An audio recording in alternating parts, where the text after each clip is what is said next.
고구려에게 수도를 빼앗기고 50년, 모두가 백제는 끝났다고 말했습니다. 하지만 잿더미가 된 나라를 다시 일으켜 세운 한 명의 왕이 등장합니다. 잃어버린 영토를 되찾고 바다 건너 일본과 중국까지 위세를 떨친 백제 부활의 신호탄. 무령왕릉의 주인공으로 잘 알려진 무령왕은 도대체 어떻게 다 죽어가는 나라를 다시 살려낸 걸까요? 기적 같았던 백제의 화려한 부활극이 지금 시작됩니다. 시간을 거슬러 475년, 백제 계로왕이 고구려군에 참수당하자 아들 문주왕은 쫓기듯 웅진, 지금의 공주로 도읍을 옮깁니다. 하지만 이곳은 결코 안전한 피난처가 아니었습니다. 왕권이 바닥에 떨어진 웅진시대 초기는 그야말로 왕들의 무덤이었습니다. 문주왕은 즉위 3년 만에 신하 해구의 자객에게 암살당했고 13세에 즉위한 삼근왕 역시 반란 진압 후 3년 만에 사망합니다. 신하들이 왕을 암살하고 반란을 일으키는 아비규환 속에서 담력이 뛰어나고 활을 잘 쏘았던 동성왕이 즉위합니다. 그는 신라와 혼인 동맹을 맺고 고구려의 침략을 막아내며 백제를 안정시키는 듯했습니다. 하지만 동성왕 역시 말년에는 사치에 빠져 신하들의 간언을 무시하다가 결국 자신이 임명한 신하 백가가 보낸 자객에게 암살당하고 맙니다. 왕들이 줄줄이 비참한 최후를 맞이하던 501년, 드디어 벼랑 끝 백제를 구원할 영웅이 등장합니다. 바로 무령왕입니다. 삼국사기는 그를 키가 8척이고 눈썹과 눈이 그림과 같았다고 묘사합니다. 무령왕은 즉위하자마자 가장 먼저 선왕을 암살한 배신자 백가부터 척결합니다. 항복한 백가의 목을 거침없이 베어 강에 던져버리며 강력한 왕권의 부활을 알렸죠. 내부를 정리한 무령왕의 다음 타겟은 바로 철천지원수 고구려였습니다. 572년 고구려가 다시 백제를 침공하자 무령왕은 날랜 기병 3,000명을 이끌고 직접 나섭니다. 고구려군은 백제군이 적은 것을 보고 방심했지만 무령왕의 기묘한 계책에 휘말려 대패하고 맙니다. 무령왕은 양나라로부터 영동대장군이라는 칭호를 받으며 국제사회에 백제가 다시 강국으로 부활했음을 당당히 선언합니다. 무령왕이 다져놓은 기반 위에서 즉위한 그의 아들 성왕. 그는 지혜와 결단력이 뛰어난 군주였습니다. 성왕은 비좁은 웅진을 떠나 넓은 사비로 도읍을 옮기고 국호를 남부여로 바꾸며 백제의 제2의 전성기를 엽니다. 성왕의 평생 수고는 고구려에 빼앗긴 한강 유역을 되찾는 것이었습니다. 551년 성왕은 신라와 손을 잡고 마침내 고구려를 몰아내며 한강 하류를 되찾는 기적을 씁니다. 하지만 그 영광은 그리 오래가지 못했습니다. 동맹국이었던 신라가 백제의 뒤통수를 친 겁니다. 신라가 기습적으로 백제의 한강 영토를 빼앗아 신주를 설치해버리죠. 120년간 이어온 나제 동맹이 산산조각 나는 순간이었습니다. 분노한 성왕은 554년 신라를 응징하기 위해 친히 소수의 군사를 이끌고 야간 기습에 나섭니다. 하지만 관산성 인근에 이르렀을 때 매복해 있던 신라군의 공격을 받고 맙니다. 백제의 부흥을 이끌었던 위대한 성왕은 어두운 밤 이름 모를 남병들의 칼에 비참하게 목숨을 잃고 맙니다. 계로왕의 참수, 웅진으로의 도피, 무령왕의 눈부신 부활, 그리고 성왕의 비극적인 죽음까지 백제의 이 80년은 그 어느 때보다 치열하고 처절했습니다.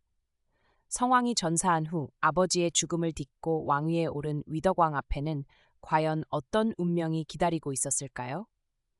오늘 준비한 이야기는 여기까지입니다. 백제의 파란만장한 역사가 흥미로우셨다면 구독과 좋아요 부탁드립니다. 다음 영상에서는 성왕의 뒤를 이은 백제 후기의 씁쓸하고도 처절한 기록으로 다시 돌아오겠습니다. 함께해 주셔서 감사합니다. 이제 복잡한 생각은 잠시 내려놓으세요. 지금부터는 삼국사기의 원문을 있는 그대로 읽어드릴 테니 역사의 흐름 속에 몸을 맡기고 편안히 잠드시길 바랍니다. 문주왕 제위 475년부터 477년, 문주왕 또는 문도라고도 한다는 계로왕의 아들이다. 계로왕 제위 21년에 고구려가 와서 치자 왕이 문주에게 명하여 목현만치, 조미걸치와 함께 남쪽으로 가게 하였다. 고구려대로 제후 등이 계로왕을 시해하자 문주가 마침내 왕위에 올랐다. 원년 475년 겨울 10월 웅진으로 도읍을 옮겼다. 2년 476년 봄 2월 대두산성을 수리하고 한산의 민호를 옮겼다. 봄 3월 사신을 송나라에 보내 조공하였다. 여름 4월 탐라국에서 박물을 바치니 왕이 기뻐하여 사신을 은솔로 삼았다. 가을 8월 해구를 병관 좌평으로 삼았다. 3년 477년 봄 2월 궁시를 중수하였다. 여름 4월 왕의 동생 곤지를 내신 좌평으로 삼고 맏아들 삼근을 태자로 삼았다. 가을 7월 내신 좌평 곤지가 세상을 떠났다. 가을 9월 왕이 사냥을 나가 밖에서 묵었는데 병관 좌평 해구가 도적을 시켜 왕을 시해하였다. 삼근왕 제위 477년부터 479년 삼근왕 또는 임걸왕이라고도 한다는 문주왕의 맏아들이다. 문주왕이 세상을 떠나자 왕위에 올랐다. 이때 나이가 13세였으므로 군사와 나라의 정사를 모두 좌평 해구에게 맡겼다. 2년 478년 봄 말갈이 북쪽 변경을 침범하였다. 해구가 은솔연신과 함께 무리를 모아 대두성을 근거로 반란을 일으켰다. 왕이 좌평 진남에게 명하여 군사 2,000명으로 치게 하였으나 이기지 못하였다. 다시 덕솔 진로에게 명하여 정예 군사 500명을 거느리고 쳐서 해구를 베게 하였다. 연신은 고구려로 달아났고 그의 처자를 잡아 웅진 저작거리에서 목을 베었다. 3년 479년 봄과 여름 크게 가물었다. 3년 479년 겨울 11월 왕이 세상을 떠났다. 동성왕 제위 479년부터 501년 동성왕의 이름은 모대 또는 마모라고도 한다이고 문주왕의 동생 곤지의 아들이다. 담력이 사람보다 뛰어나고 활을 잘 쏘아 백발백중이었다. 삼근왕이 세상을 떠나자 즉위하였다. 2년 480년 봄 정월 사신을 송나라에 보내 조공하였다. 4년 482년 가을 9월 말갈이 북쪽 변경을 침범하여 한산성을 깨뜨리고 300여 가구를 사로잡아 돌아갔다. 5년 483년 봄 2월 왕이 사냥을 나가 한산성에 이르러 군사를 위로하고 10일 만에 돌아왔다. 6년 484년 봄 2월 남제의 사신을 보내 조공하려 하였으나 고구려가 길을 막아 바다로 가지 못하고 돌아왔다. 7년 485년 여름 4월 사신을 신라에 보내 안부를 전하였다. 8년 486년 봄 2월 남제의 사신을 보내 조공하였다. 8년 486년 봄 3월 일관이 아뢰기를 바람이 나무를 뽑았으니 마땅히 반역하는 자가 있을 것입니다. 라고 하였다.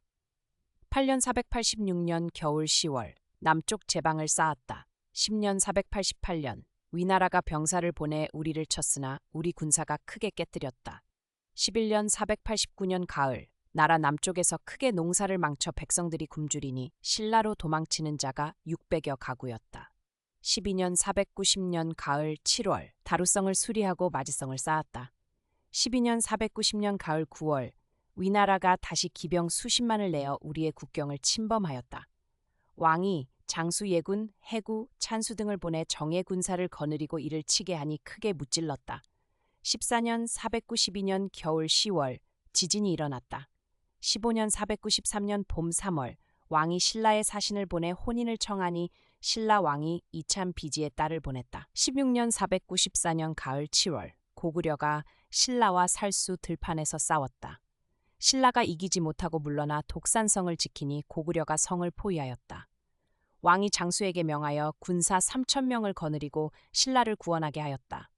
고구려 군사가 이를 듣고 물러갔다. 17년 495년 여름 8월 고구려가 치양성을 포위하였다. 왕이 신라의 사신을 보내 구원을 청하였다. 신라 왕이 장수 덕지에게 명하여 군사를 거느리고 구원하게 하니 고구려 군사가 물러갔다.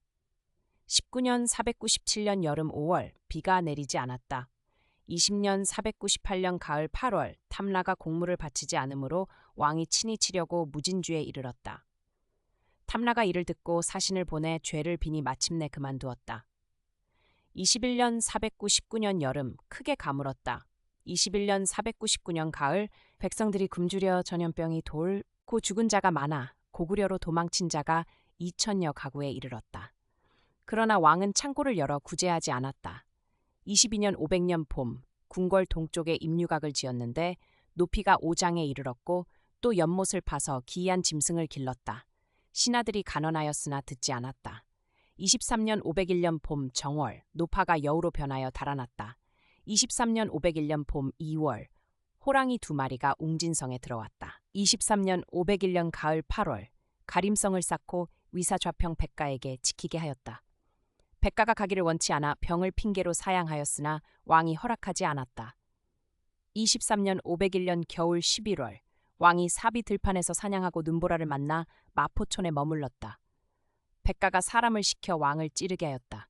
23년 501년 겨울 12월 왕이 세상을 떠났다. 시호를 동성이라 하였다.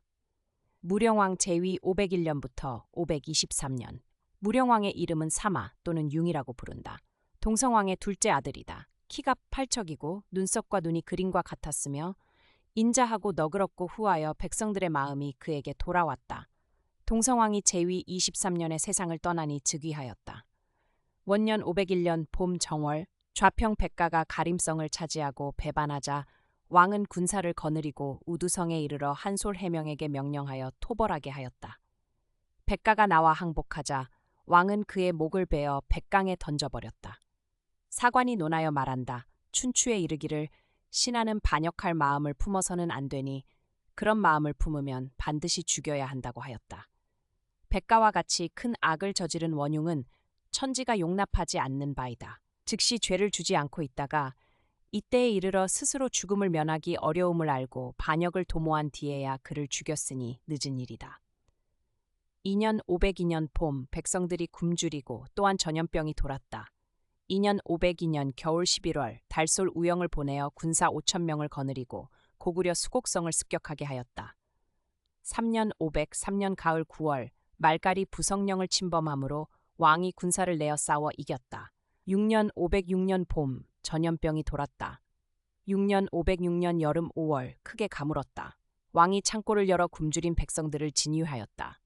7년 507년 여름 5월 고구려 장수 고로가 말갈과 함께 한성을 치려고 횡악 아래에 진을 쳤다. 왕이 명농을 보내어 군사를 이끌고 이를 무찌르게 하였다. 10년 510년 정월 명령을 내려 둑을 고치게 하고 놀고 먹는 자들을 농사짓도록 권장하였다. 12년 512년 여름 4월 양나라에 사신을 보내 조공하였다. 12년 512년 가을 9월 고구려가 가불성을 치고 이어 원산성을 깨뜨려 죽이고 약탈한 것이 매우 많았다. 왕이 날랜 기병 3,000명을 거느리고 위례강가에 이르렀다. 고구려 사람들이 왕의 군사가 적은 것을 보고 만만하게 여기어 진을 치지 않았다. 왕이 기묘한 계책을 내어 급히 치니 고구려 군사가 크게 패하였다. 13년 513년 여름 5월 비가 내리지 않았다. 13년 513년 가을 8월 농작물이 잘 익지 않아 백성들이 굶주렸으므로 요역을 면제해 주었다. 21년 521년 여름 5월 큰 비가 내려 물이 잠기고 표류한 집이 많았다. 21년 521년 겨울 11월 양나라에 사신을 보내 조공하였다. 양나라 고조가 조서를 내려 왕을 사지절 도독 백제제 군사 영동대장군 백제왕으로 삼았다. 23년 523년 봄 2월 왕이 한성에 가서 좌평 인우와 달솔 백가에게 명하여 사신성을 쌓게 하였다. 23년 523년 여름 5월 왕이 세상을 떠났다. 시호를 무령이라 하였다. 성왕 제위 523년부터 554년 성왕 혹은 명농이라고도 한다은 무령왕의 아들이다. 지혜와 식견이 뛰어나고 일에 결단력이 있었다. 무령왕이 제위 23년에 세상을 떠나자 왕위에 올랐다. 원년 523년 가을 8월 고구려 병사가 패수에 이르렀다. 왕이 좌평 지충에게 명하여 보병과 기병 1만 명을 거느리고 나가 싸우게 하여 이를 물리쳤다. 2년 524년 봄 정월 양나라 고조가 조서를 내려 왕을 지절 도독 백제제 군사 수동장군 백제왕으로 삼았다. 4년 526년 겨울 10월 웅진성을 수리하고 웅천에 목책을 세웠다. 7년 529년 겨울 10월 고구려 왕 안장이 친히 군사를 거느리고 혈성을 쳐서 함락시켰다. 왕이 좌평 연모에게 명하여 보병과 기병 3만 명을 거느리고 오곡 들판에서 막아 싸우게 하였으나 이기지 못하고 죽은 자가 2천여 명이었다. 12년 534년 봄 2월 사신을 양나라에 보내 조공하였다. 16년 538년 봄 도읍을 사비로 옮기고 국호를 남부여라 하였다. 18년 540년 가을 9월 왕이 장군 연회에게 명하여 군사를 거느리고 고구려의 우산성을 치게 하였으나 이기지 못하였다. 19년 541년 사신을 양나라에 보내 조공하고 아울러 표문을 올려 모시박사와 열반경 등의 경전 및 그 뜻을 설명해 줄 사람 그리고 장인과 화가 등을 청하니 조서를 내려 이를 허락하였다. 26년 548년 봄 정월 고구려 왕 평성이 예맥과 함께 독산성을 쳐서 포위하였다. 왕이 신라의 사신을 보내 구원을 청하였다. 신라 왕이 장군 주령에게 명하여 정예 군사 3,000명을 거느리고 치게 하니 고구려 군사가 물러났다. 27년 549년 사신을 양나라에 보내 조공하였다. 사신이 양나라 수도 건강에 이르렀을 때 후경의 난이 일어나 궁궐이 불타 허물어진 것을 보고 대궐 문 밖에서 소리내어 울었다. 후경이 이를 듣고 화를 내며 사신을 가두었는데 후경의 난이 평정된 뒤에야 돌아왔다. 28년 550년 봄 정월 왕이 장군 달기에게 명하여 군사 1만 명을 거느리고 고구려의 도살성을 쳐서 함락시켰다. 28년 550년 봄 3월 고구려 군사가 금연성을 포위하였다. 29년 551년 왕이 신라와 함께 고구려를 쳐서 한강 상류의 군과 현을 빼앗았다. 31년 553년 가을 7월 신라가 우리의 동북쪽 변두리를 빼앗아 신주를 설치하였다. 31년 553년 겨울 10월 왕의 딸이 신라에 시집갔다. 32년 554년 가을 7월 왕이 신라를 습격하고자 하여 친히 보병과 기병 50명을 거느리고 밤에 구천에 이르렀다. 신라의 복병이 나타나 더불어 싸웠는데 왕이 남병들에게 살해되었다. 시호를 성이라 하였다.